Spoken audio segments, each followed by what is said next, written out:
Sports Flash TV na may dati. Ito ay lagi kang panalo, bakbakan na sigurado, mga balitang... Eto na, Masayuke eto, nagsalita na patungkol sa Casimero versus Tapales. Pag-usapan natin yan mga ka-flash. Pero bago ang lahat, huwag kakalimutang i-like, mag-subscribe at hit ang notification bell para updated ka sa mga bidyong katulad nito.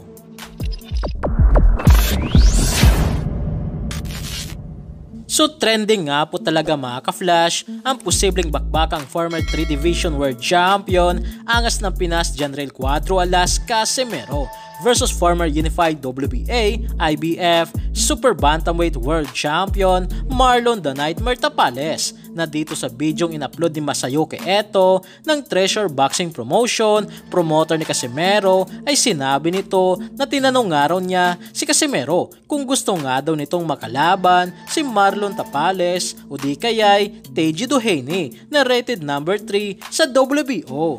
Na para nga po mga ka-flash, kay Masayuke eto ay payag na payag nga po siya dito kung Tapales versus Casimero. Subalit ang problema nga po dito ay wala nga pong makukuha o mapapala si General Casimero sakaling kalabanin nito si Marlon Tapales sa kadahilanang wala nga po sa ranking si Tapales o hindi rated sa WBO Super Bantamweight Division. Hindi katulad ni Teji Duhaney na rated number 3 sa WBO. At nang matanong naman si Casimero ay kahit sinong araw ay wala nga raw siyang problema. Subalit mas pabor talaga si Casimero kapag rated sa WBO na itong araw ang magiging daan upang makalaban ang The Monster ng Japan na si Naoya The Monster Inoue. Patungkol naman nga po mga ka-flash, sa susunod na laban ni Casimero ay kasado na nga raw ito sa buwan ng Mayo na antabayanan na lang nga po natin mga ka-flash ang formal announcement ng Treasure Boxing Promotion.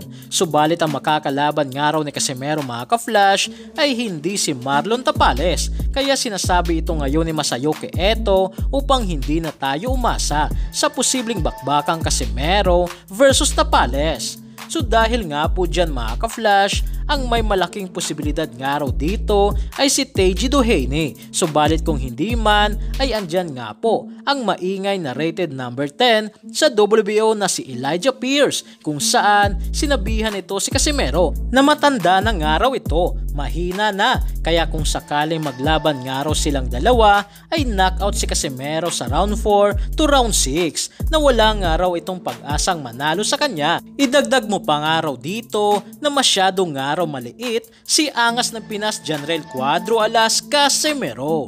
So yan lang para sa ating balitang boxing. Ano bang masasabi nyo tungkol dito? Para sa inyong komento at reaksyon ay komento nyo na sa baba. Hanggang sa muli, ito ang The Sports Flash TV.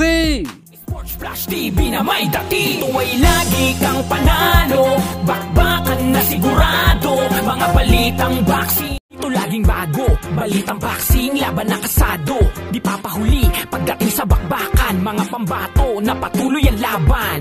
Sasaliksikin ang bawat babalita, talagang diin, bawal ang mahina sa loob ng ring. Merong pambihira, mga kamao na nagiging bida.